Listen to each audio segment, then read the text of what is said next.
বিনা ওজরে কাশি দেওয়া, বিনা ওজর মানে কোনো ওজর নাই, এরপর নামাজ মধ্যে হুদাই কাশতেছে, মানে কাশির ওজর না।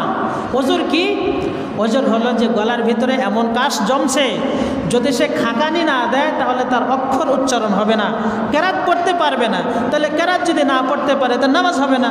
তাহলে ওই সময় সে খাকানি দিয়ে তার কাশ, তার গলাকে পরিষ্কার করতে পারবে, এটা হলো তার ওজর।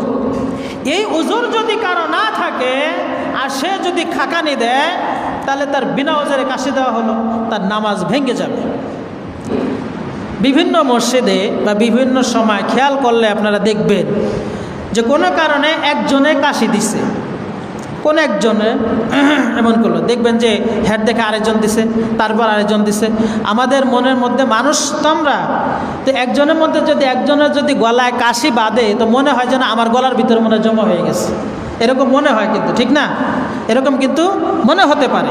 তো দু এক সময় ইমাম সাহেবের গলা আটকে যায় বা গলার ভিতরে কাশি জমা হইতে পারে, তো উনি কেরাতকে সুন্দর করার জন্য, পড়ার জন্য যদি খাকানি দেয়, তো এরপরে পিছনে যে আছে সে দেয়, তার সঙ্গে আরেকজন দেয়, তার আসলে তাদের কাকানে আসাই নাই, তাহলে তো তার নামাজ নষ্ট হয়ে গেল।